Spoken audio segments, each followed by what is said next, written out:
bergerak satu jiwa.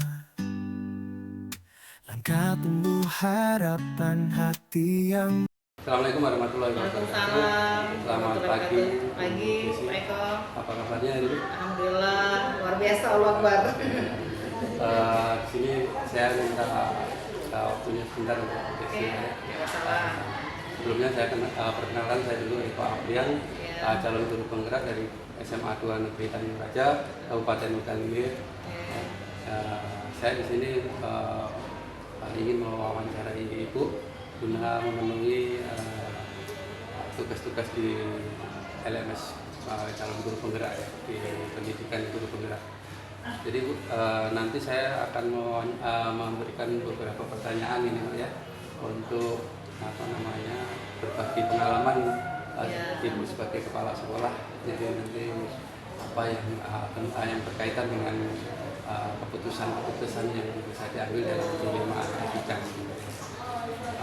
Saya rasa langsung aja Bu ya. Oke, siap-siap. Untuk pertanyaan yang pertama ini Bu, selama ini bagaimana Ibu Desi dan ini mengidentifikasi kasus-kasus yang merupakan dilema etika atau rujukan moral? Selama saya menjadi kepala sekolah, tentu ada beberapa kasus, Pak. Bukan banyak kasus, ada beberapa kasus. Entah itu kasus yang dari siswa, entah itu yang dari guru. Nah, kasus-kasus tersebut mengandung dilema etika dan mengandung juga bujukan moral. Seperti kita tahu bahwa dilema etika itu adalah benar PS benar ya Pak, sedangkan bujukan moral itu benar PS salah. Nah, kalau ternyata kasusnya itu berupa dilema etika, maka saya pengambil keputusan kan, maka saya akan memikirkannya tergantung tingkat kesukaran kasus tersebut. Bisa saya bentuk tim, bisa saya putuskan sendiri, tergantung dengan kasusnya tadi Pak. Kemudian kita lanjutkan ke pertanyaan dua ini ya. Selama ini kan Ibu sudah berpengalaman ya. Terus bagaimana Ibu menjalankan pengambilan keputusan di sekolah itu ya. Kemudian dengan terutama kasus-kasus yang ada dua kepentingan yang sama, benar dengan versus benar, kemudian salah versus benar gitu ya. Bagaimana Ibu mengambil keputusan dengan nilai kebajikan itu? Kalau mengenai pengambilan keputusannya itu Pak, saya lihat lagi kasusnya. Kalau memang bisa saya putuskan sendiri, maka akan saya putuskan sendiri kasus tersebut. Kemudian kalau emang misalnya kira-kira saya perlu bantuan orang lain, saya akan ajak tim, misalnya pakai kepala sekolah, atau misalnya kalau itu berkenaan dengan keagamaan, maka saya akan libatkan guru agama. Kalau emang itu berkenaan dengan olahragaan, kasusnya ke siswa, misalnya olahraga, saya akan libatkan guru olahraga. Kalau kasusnya berat, saya akan ajak teman-teman guru untuk berdiskusi sama-sama. Dan yang pasti semua keputusan yang saya ambil itu ada baiknya dan ada tidak baiknya pasti. Baik untuk saya, belum tentu baik untuk yang menerima Pak. Jadi intinya berkolaborasi. Iya benar Pak. Kita lanjut ke pertanyaan yang ketiga gitu kan. Ya. Langkah-langkah atau prosedur seperti apa yang biasa Ibu lakukan selama ini? Dalam satu kasus saya akan melihat dulu kepentingan kasus itu Pak. Satu, saya lihat kasusnya, saya teliti kepentingannya, siapa yang terlibat, terus dampaknya apa, kemudian jangka pendek, jangka panjangnya apa, setelah itu baru saya putuskan. Berarti Ibu memikirkan apa itu kepeduliannya, etikanya, kasih sayangnya itu kan termasuk dalam pengambilan keputusan Pak. Kepentingannya, siapa orang terlibat, nantinya bagaimana, kan itu kan. Kemudian saya lanjutkan lagi ke pertanyaan berikutnya ini Bu ya, pertanyaan keempat ini. Kemudian hal-hal apa saja yang selama ini Ibu anggap efektif dalam pengambilan keputusan pada kasus-kasus dilema etika ini? Yang saya anggap efektif itu adalah satu, itu tadi Pak, yang namanya dilema etika itu keputusannya itu benar menurut saya, belum tentu benar menurut orang. Itu dilema etika ya Pak. Tapi saya harus putuskan. Nah di sini yang perlu ya saya garis bawahi adalah kepentingannya tadi Pak. Kasusnya seperti apa, kepentingannya apa, dan untuk apa. Nah itu Pak yang saya garis bawah di sini. Kita ke pertanyaan selanjutnya Bu ya.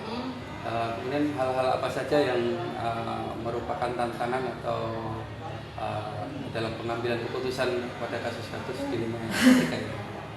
Tantangan dalam mengambil keputusan itu Pak, itu tadi Pak, dilema etika ya Pak. Kadang banyak hal faktor yang membuat kami susah untuk mengambil keputusan karena kasus tersebut menyangkut banyak orang.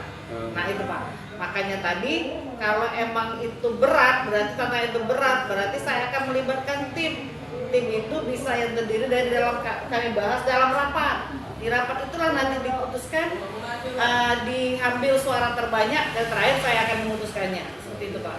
Oh, jadi dalam mengambil keputusan ini Ibu berkolaborasi melakukan rapat terlebih dahulu. Iya, kalau emang pengambilan keputusan bersama itu ya. Kalau emang kasusnya berat tadi Pak, Iya. kasusnya berat dan itu merupakan tantangan buat kami bagaimana memecahkannya sehingga di hasilnya nanti meminimalisasi kesalahan itu ya Pak. Oh, baik Bu ya. Kita lanjutkan Bu ya ke pertanyaan berikutnya. Apakah Ibu memiliki sebuah tata kelola atau jadwal tertentu misalnya dalam sebuah penyelesaian masalah, apakah ini harus untuk hari berikutnya atau hari Senin dan sebagainya gitu ya? Apa langsung menyelesaikan di tempat atau Ibu harus menjadwalkan terlebih dahulu? Prosedur seperti apa yang Ibu jalankan? Kalau dalam kasus kita tidak tahu kapan datangnya Pak ya. Iya. Kadang kasus itu terjadi saat anak-anak lagi main atau lagi guru-guru lagi apa, kan kasusnya kita tidak tahu apa dari guru atau dari siswa. Nah, kalau ada kasus yang perlu kami ambil tindakan itu, kami lihat dulu tingkat kesulitan kasus. Kalau memang bisa diputuskan saat itu juga, maka akan kami putuskan saat itu juga. Tadi prinsipnya dengan meminimalisasi kesalahan ya Pak. Karena benar menurut kami belum tentu benar menurut yang bersangkutan. Kalau memang kasusnya memang berat dan perlu pemikiran dan perlu masukan dari orang lain, maka akan kami tangguhkan sampai didapat hasil yang benar-benar maksimal dari Pak. Berarti dalam penyelesaian kasus harus kita lihat segi berat dan Iya benar gitu Pak, ya. benar. Kemudian pertanyaan ke-7 ini Bu ya. Faktor-faktor apa yang selama ini mempermudah atau membantu Ibu dalam pengambilan keputusan di kasus-kasus dilema etika? Faktor-faktor yang membantu itu tim Pak. Tim. Iya, karena mungkin langkah-langkahnya. Iya, jadi kami ada tim yang terdiri dari rekan-rekan kerja yang sudah mumpuni di bidangnya Pak. Jadi kalau memang ada kasus apa, mereka siap membantu. Nah, setelah sampai kita ada pertanyaan Wah, terakhir ini. pertanyaan terakhir Pak. Jadi keputusan yang diambil tadi perlu pertimbangan-pertimbangan. Iya, jelas itu. Kemudian dalam semua hal yang disampaikan oleh Ibu tadi, pembelajaran apa yang sudah Ibu dapatkan atau Ibu petik dari pengalaman pengambilan keputusan dilema ini? Setiap manusia itu tidak lepas dari masalah Pak. Setiap apalagi sekolah itu pasti ada kasus, entah itu anak atau siswa. Dan yang pasti dalam setiap kasus pasti ada yang namanya dilema etika dan rujukan moral. Setiap penyelesaian kasus itu pasti ada yang diuntungkan dan ada yang dirugikan. Nah itu Pak, jadi tinggal bagaimana kita menyelesaikannya dengan kepala dingin, dengan suasana hati yang baik sehingga hasilnya baik untuk orang banyak itu Pak, baik untuk kita dan baik untuk orang banyak itu Pak. Baik, terima kasih. Saya sudah bisa berdiskusi atau berbincang-bincang dengan Ibu. Terima kasih. Semoga pengalaman yang Ibu sampaikan kepada saya nanti bisa saya aplikasikan atau nanti bisa saya terapkan jika saya bisa diberikan amanah. Amin. Saya rasa cukup untuk perbincangan kita hari ini, Bu. Saya tutup dengan bila taufiq wal hidayah. Assalamualaikum warahmatullahi wabarakatuh. Waalaikumsalam warahmatullahi wabarakatuh. Terima kasih. Sebelumnya Assalamualaikum warahmatullahi wabarakatuh. Alhamdulillah. Jadi Ibu, kami dari Calon Ibu Penggerak Angkatan 10 Kabupaten Ogan Ilir pada kesempatan ini pertama kali memperkenalkan dulu kami sendiri Saudara Wanita SSI Bu, dan samping ini. Eko Aprian. Saya juga Eko Bu, dari Semarang Teganis. Jadi maksud kedatangan kami ke sini dalam rangka memenuhi tugas calon penggerak dan Liga 1 yang mengenai pengambilan keputusan dengan nilai-nilai kebajikan seorang pemimpin. Pada kesempatan ini kami minta waktu luang untuk bertukar pikiran, bertukar pengalaman Ibu Epa Asraini SPD ISI selaku Kepala SMA Negeri 2 Tanjung Raja. Mungkin dan tidak hanya mungkin ya, pastinya pada keseharian dalam dinas di sekolah maupun di pengalaman-pengalaman terdahulu pastinya mempunyai pengalaman yang pengambilan keputusan baik tentang etika dan rujukan moral. Pada kesempatan ini nanti kami minta komentar ataupun pengalamannya selama ini terhadap Ibu Epa Asnaini SPD MSI. Jadi ada 8 pertanyaan nanti Bu, kami akan sampaikan ke Ibu. Jadi langsung saja Bu, untuk pertanyaan pertama, selama ini bagaimana Ibu Epa dapat mengidentifikasi kasus-kasus yang merupakan dilema etika atau rujukan moral? Terima kasih sebelumnya saya ucapkan selamat datang Bapak-bapak calon CGP semuanya. Terima kasih atas kehadirannya di sekolah kami. Mau berbagi cerita bagaimana apa yang saya lakukan tentang dilema etika dan rujukan moral. Untuk mengidentifikasi kasus dilema etika atau rujukan moral itu kita harus mengetahui jenis kasus yang dihadapi. Jadi jenisnya apa? Kemudian melihat kepentingannya benar atau salah. Kemudian dilema etika itu kedua posisinya itu sama-sama benar, tapi kepentingan itu bisa jadi bertentangan. Walaupun sama-sama benar, akan tapi tentunya ada bisa terjadi perbedaan kepentingan.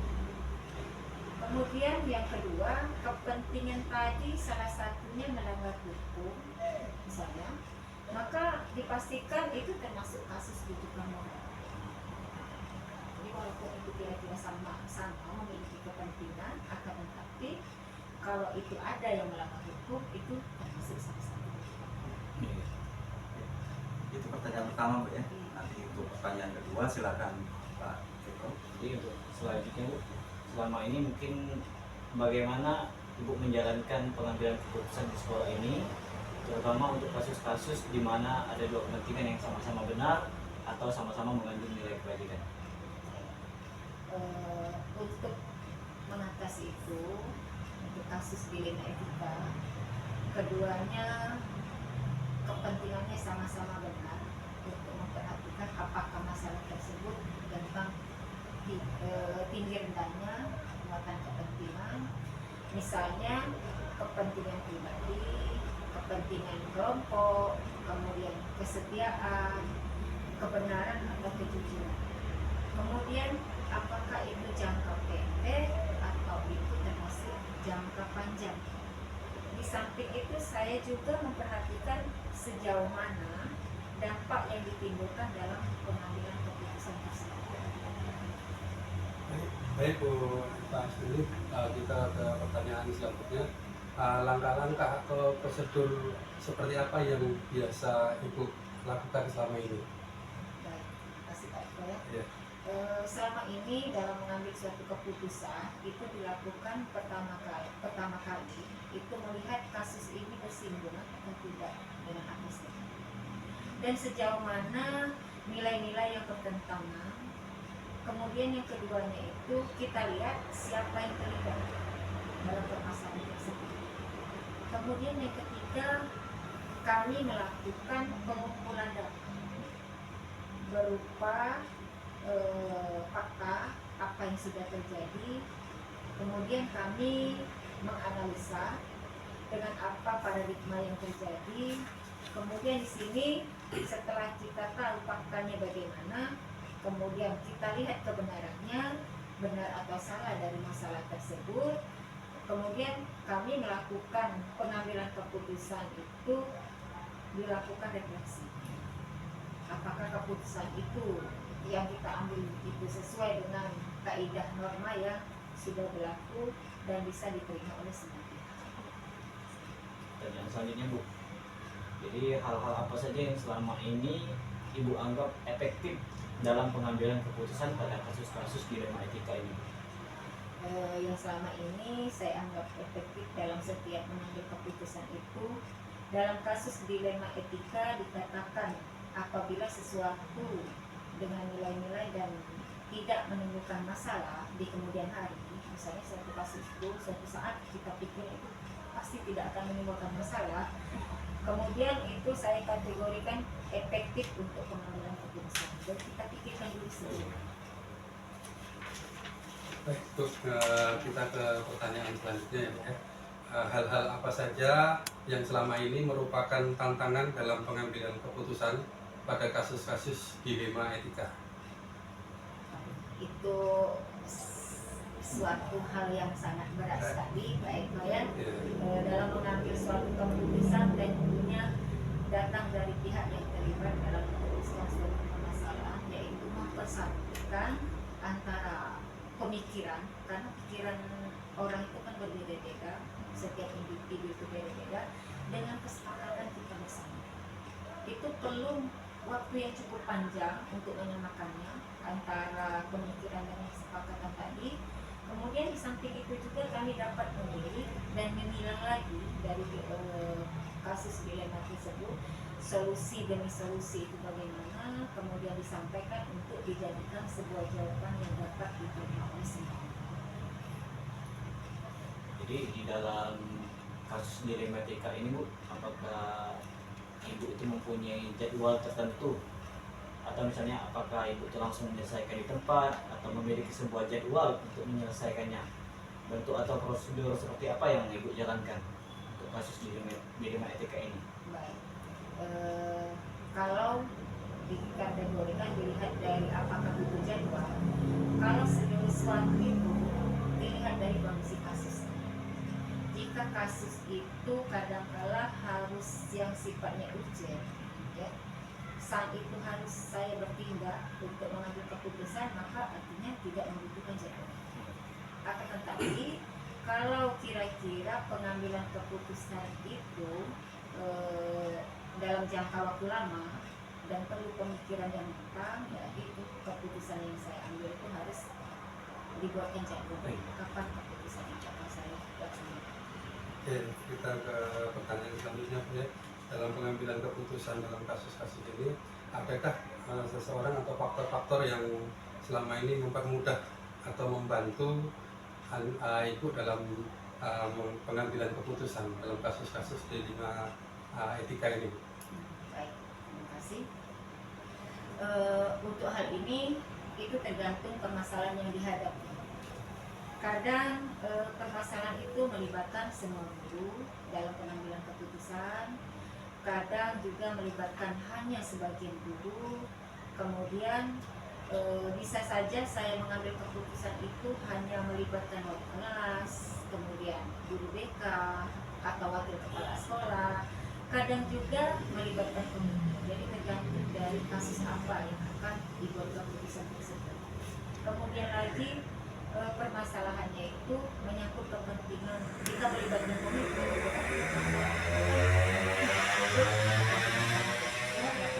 Juga meminta saran dari pengawas sekolah sebagai atasan kami dalam pengawasan pembinaan sekolah. Nah Bu, dari pertanyaan pertama sampai ke-7 tadi, jadi dalam pengambilan keputusan itu sebagai seorang pemimpin di sekolah, pastinya tadi kami dengar memutuskan dalam kasus apakah itu berat atau ringan, kemudian apakah jangka pendek atau jangka panjang Bu ya. Nah, dari pertanyaan-pertanyaan yang terdahulu pastinya ada sisi positif dan sisi negatifnya nanti dampaknya ya Bu. Nah, dari semua hal yang telah Ibu sampaikan tadi, pembelajaran apa yang dapat Ibu petik dari pengalaman Ibu mengambil keputusan dilema etika selama menjabat sebagai kepala SMA Negeri 2 Tanjung Balai? Begini ya, tentunya dalam mengambil suatu keputusan itu bukan hal yang gampang. Perlu pemikiran yang matang karena ini melibatkan orang banyak. Ketika saya memutuskan sesuatu, berarti saya harus siap dengan risiko tersebut. Risiko tersebut saya harus melihat dulu sisi baik dan sisi buruknya. Kemudian dalam mengambil suatu keputusan itu tentunya perlu pemikiran yang sangat matang sekali. Kemudian apakah termasuk kasus biodinamika atau bukan? Walaupun itu sama-sama untuk memutuskan kepentingan bersama.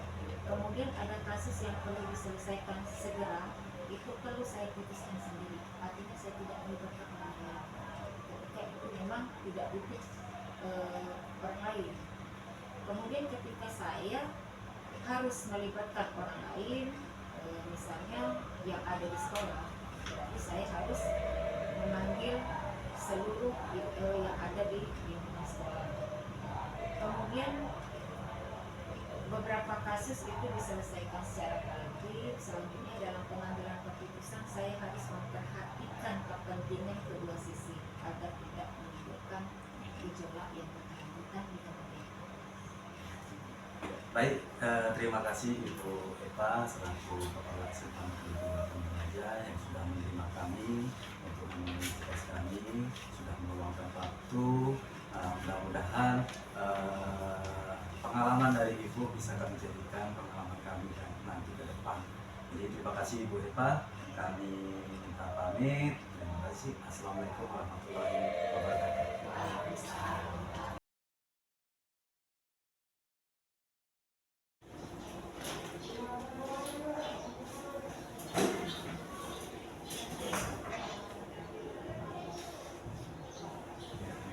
Assalamualaikum Pak. Waalaikumsalam. Selamat pagi. Baiklah Pak, kami dari calon guru penggerak angkatan 10 Kabupaten Ogan Ilir ingin mewawancari Bapak sebagai seorang pemimpin. Jadi di sini kami akan menanyakan beberapa pertanyaan mengenai pengambilan keputusan dengan nilai-nilai kebajikan seorang pemimpin. Jadi perkenalan dulu Pak, nama kami Eko Nugroho. Saya Eko April dari SMA Negeri 2 Tanjung Baca. Oke, ya sudah Muhammad Sisi dari SMA Negeri 1 Bandung. Terima kasih Pak atas waktunya. Baiklah, mungkin langsung saja dari pertanyaan kami yang pertama. Yang pertama adalah selama ini bagaimana cara Bapak mengidentifikasi kasus-kasus yang merupakan dilema etika atau pendidikan moral yang ada di sekolah ini Pak? Baik, berdasarkan pengalaman sebenarnya kasus-kasus tersebut di atas itu mudah diidentifikasi karena dia berkepentingan dengan berhubungan dan berkepentingan dengan kepentingan dalam arti pribadi, kemudian dinasar. Jadi langsung diidentifikasi sebenarnya kalau ada kasus-kasus seperti itu. Melanjutkan pertanyaan awal Pak Edi, selanjutnya selama ini bagaimana Bapak menjalankan atau mengambil keputusan di sekolah, terutama untuk kasus-kasus di mana ada dua kepentingan yang sama-sama benar atau sama-sama mengandung nilai kebajikan? Iya, ketika putusan itu dihadapkan pada suatu dilema dua hal benar. Nah, keputusan yang diambil itu biasanya kepentingannya, bobot kepentingannya itu apa. Jadi kalau memang bobotnya itu kalau memang ke arah dan artian bisa jadi ya tadi pertimbangannya itu secara mendalam pada dampak dari kasus-kasus itu atau problem-problem itu. Oke, Ya. kita lanjutkan ke pertanyaan selanjutnya, Pak, ya. Iya. Dalam pengambilan keputusan di sekolah, terutama untuk kasus-kasus yang ada dua kepentingan yang sama, gitu Iya. ya. Adakah langkah-langkah atau prosedur seperti apa yang biasa Bapak lakukan selama ini? Ya, itu langkah-langkahnya pasti secara kasualitas saja. Misalnya apakah itu instan, apakah dia perlu penjadwalan misalnya. Nah, itu kasus itu bisa ditangani. Tapi ada kasus-kasus yang memang harus langsung instan di tempat. Nah, tapi juga perlu ada langkah-langkahnya untuk penjadwalan. Misalnya kalau kami kan ada buku, Pak, buku pembinaan namanya kepala sekolah itu. Tadi barusan kemarin ada contoh nih, seorang guru yang katakanlah terhambat, menghambat orang banyak tuh, Pak. Itu menghambat orang banyak. Di PMM dia sendirian, jadi kalian panggil. Nah, seperti itu. Ya, itu artinya dia itu terjadwal. Karena saya dapat putuskan kejadiannya hari Senin misalnya, Senin berikutnya saya panggil. Nah itu.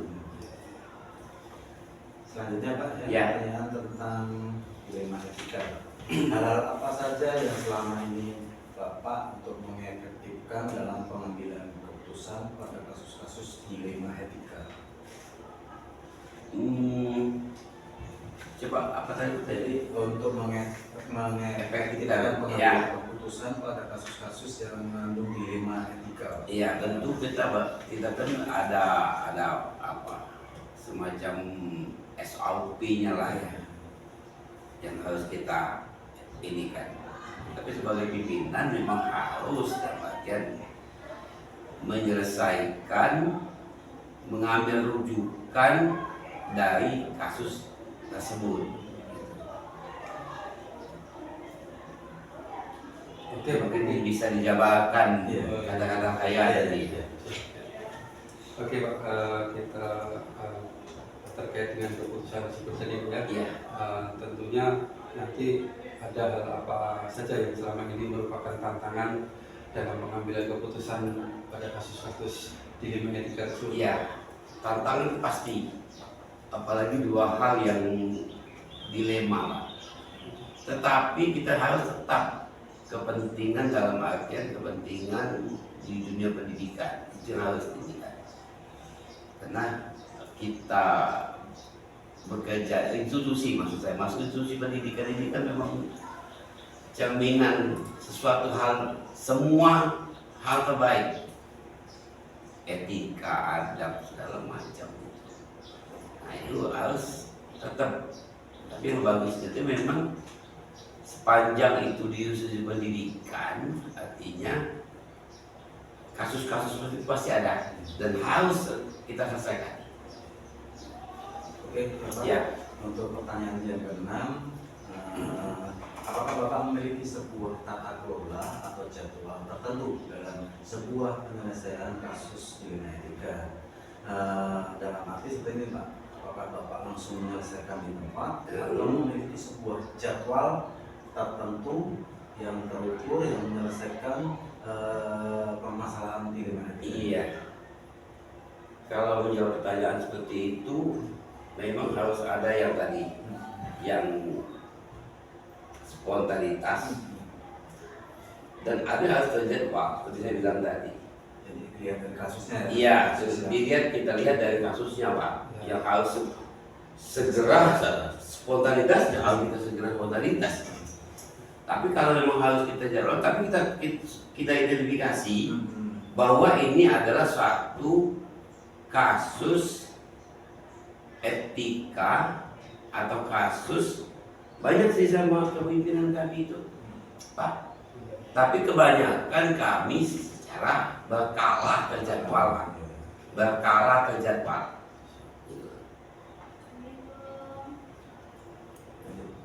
Oke, kita lanjutkan Pak ke pertanyaan selanjutnya ya.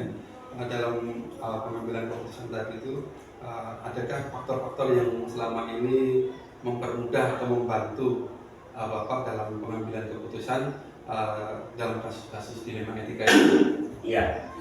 Faktor yang paling memudahkan itu adalah hubungan yang baik dengan seluruh, katakanlah, stakeholders itu, Pak. Jadi hubungan yang baik itu, komunikasi yang baik itu faktor paling mempermudah penyelesaian masalah, baik yang spontan maupun yang terjadwal. Jadi biasanya kalau hubungan kurang harmonis baik itu, dia bisa berlarut-larut. Nah, jadi itu menjadi faktor utama kami yang menguntungkan di kondisi di sekolah ini. Jadi ketika hubungan antara, katakanlah, atasan bawahan, guru, kepala sekolah, guru senang guru, kepala sekolah dengan penjaga sekolah segala macam, itu faktor itu, Pak. Jadi komunikasi yang intens, hubungan yang baik, itulah paling mudah menyelesaikan masalah. Jadi banyak sekali Pak Ya, dari semua hal yang Bapak sampaikan, pembelajaran apa yang Bapak dapat atau Bapak petik dari pengalaman Bapak sebagai kepala sekolah ini dalam mengambil keputusan di jemaah kita? iya. Pelajaran yang bisa kami ambil dalam mengambil keputusan dilema etika ini adalah bahwa memang di suatu komunitas itu pasti berbeda,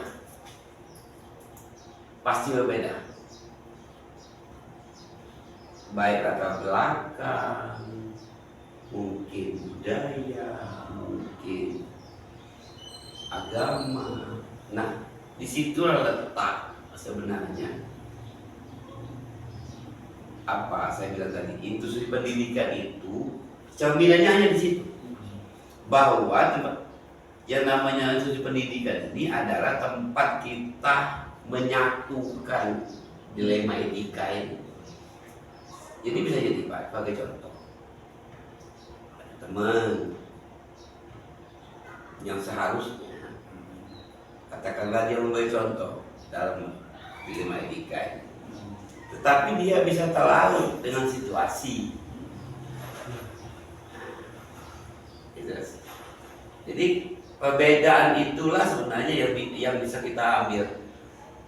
Kenapa? Karena kita tahu latar belakang dia itu tahu, dan latar belakang keadaan di sini tahu. Nah, seharusnya itu harus tengah-tengah. Misalnya dalam bertutur, bersikap. Nah, itu pendidikan itu ada ada plafon, Pak. Jadi dilema etika ini bisa diselesaikan melalui plafon institusi pendidikan. Sebagai contoh, saya bahasa tanya, tidak pernah anak-anak itu menggunakan bahasa Indonesia. Ya, saya duduk tadi pagi dengan mahasiswa PPL, KPP. Coba kalian perhatikan, berapa persen kena di guru bahasa Indonesia? Berapa persen anak-anak menggunakan bahasa Indonesia? Tidak ada, Pak. Ini kan dimana dilema etika, Pak. Baik, bagi anak itu baik, bagus, Pak. Iya, Pak. Kalau di Jawa, 100% udah bahasa Jawa, saya kan. Nah, di mana pembolehan tadi? Itu guru bahasa Indonesia. Pada saat itulah, iya, itulah. Di mana sih panggilan itu? Iya kan?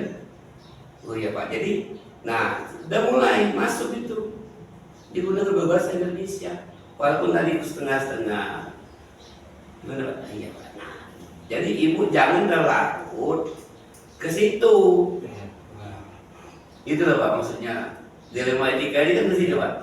Jadi penyelesaiannya pada bahwa institusi pendidikan itu tempat terbaik, tempat yang benar untuk bersikap, ya kan? Kenapa? Di situ kan bisa menghargai orang lain. Nah, memang Kita sebenarnya mengambil orang lain ketika dia mau bahasa daerah, bahasa Kandis ini. Tetapi dia juga harus di sisi lain yang benar. Jadi di sisi pendidikan, guru bahasa Indonesia dia mulai belajar berbahasa Indonesia. Jadi teruskanlah dia berbahasa daerah, institusi pendidikan, guru lah yang membenarkan untuk dilema itu tadi. Nah, itu yang saya maksudkan, Pak. Mungkin Pak. Itu saja Pak. Iya. Terima kasih atas waktunya. Semoga pengalaman Bapak dalam keputusan menjadi inspirasi dan contoh bagi kami ini Pak.